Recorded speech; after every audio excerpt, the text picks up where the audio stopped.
Donald ট্রাম্পের কঠোর নৌ অবরোধকে পাত্তা না দিয়ে ১৯ লাখ ব্যারেল তেল নিয়ে উধাও হয়েছে বিশাল আকৃতির ইরানি ট্যাঙ্কার। মধ্যপ্রাচ্য উত্তেজনার মাঝে ইরানের ট্যাঙ্কারের এই হরমুজ পাড়ি দেয়াকে বড় সাফল্য হিসেবে দেখছে তেহরান। মার্কিন স্যাটেলাইট তন্ন তন্ন করে খুঁজে না পেলেও অবশেষে এশিয়া প্রশান্ত মহাসাগরীয় অঞ্চলে দেখা মিলেছে সেই নিখোঁজ জাহাজের। কিন্তু কিভাবে এটা সম্ভব করলো তেহরান? বিস্তারিত জানাচ্ছেন তৌফিকুল আশিক। মধ্যপ্রাচ্য উত্তেজনায় ইরান সংশ্লিষ্ট জাহাজে অবরোধের ঘোষণা দিয়েছে মার্কিন প্রেসিডেন্ট ডোনাল্ড ট্রাম্প। পেন্টাগনের দাবি ছিল তারা এ পর্যন্ত ৪১টি ইরানি জাহাজকে মাঝপথ থেকে ফিরিয়ে দিয়েছে। মার্কিন কর্মকর্তারা আরও দাবি করেছিলেন তেলের ডিপোগুলো উপচে পড়ায় ইরান উৎপাদন কমিয়ে দিয়েছে এবং কয়েক বিলিয়ন ডলারের আর্থিক ক্ষতির মুখে পড়েছে। কিন্তু সেই দাবিকে উড়িয়ে দিয়েছে একটি ইরানি জাহাজ। আল জাজিরা এবং আন্তর্জাতিক শিপিং ট্র্যাকার প্রতিষ্ঠান ট্যাঙ্কার ট্র্যাকার এক চাঞ্চল্যকর তথ্য প্রকাশ করেছে।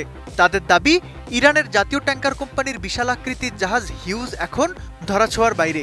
১৯ লাখ ব্যারেল অপরিশোধিত তেল, যার বর্তমান বাজার মূল্য $২২০ মিলিয়ন বা বাংলাদেশি মুদ্রায় প্রায় ২৭০০ কোটি টাকা, সেই বিশাল সম্পদ নিয়ে মার্কিন নৌ অবরোধ পেরিয়ে নিরাপদ গন্তব্যে পৌঁছে গেছে এই ট্যাঙ্কার।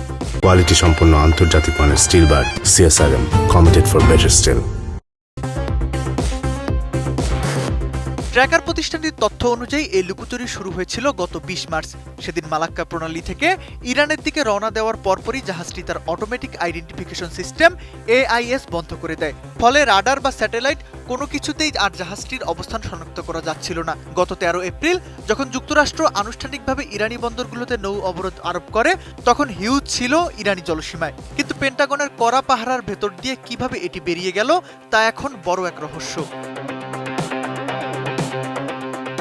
এক সপ্তাহেরও বেশি সময় আগে জাহাজটিকে সর্বশেষ দেখা গিয়েছিল শ্রীলঙ্কায়। রোববার সকালে পাওয়া তথ্য বলছে এটি ইন্দোনেশিয়ার লোম্বক প্রণালী পার হয়ে বর্তমানে রিয়াও দ্বীপপুঞ্জের দিকে এগোচ্ছে। মার্কিন কর্মকর্তাদের জন্য এটি এক বড় লজ্জার বিষয়, কারণ গত কয়েকদিন ধরে হোয়াইট হাউস দাবি করে আসছিল যে তাদের অবরোধ শতভাগ কার্যকর এবং ইরান কোনো তেল রপ্তানি করতে পারছে না। বিশ্লেষকরা মনে করছেন ইরান সম্ভবত GPS স্পুফিং বা অন্য কোনো ইলেকট্রনিক জ্যামিং প্রযুক্তি ব্যবহার করে মার্কিন রাডারকে ফাঁকি দিয়েছে। এর ফলে ওয়াশিংটনের অবরোধ এখন প্রশ্নের মুখে। ২৭০০ কোটি টাকার এই বিশাল অর্থ সরাসরি ইরানের যুদ্ধ তহবিলে যোগ হওয়া মানে হলো মধ্যপ্রাচ্য সংঘাত আরও দীর্ঘায়িত হওয়া। ট্রাম্প যখন দাবি করছেন ইরান প্রায় পরাজিত, তখন এই ঘোস্ট শিপ বার্তা দিচ্ছে তেহরান প্রতিরোধের পাল্লায় পিছিয়ে নেই। Toufiqul Ashiq, ATN news.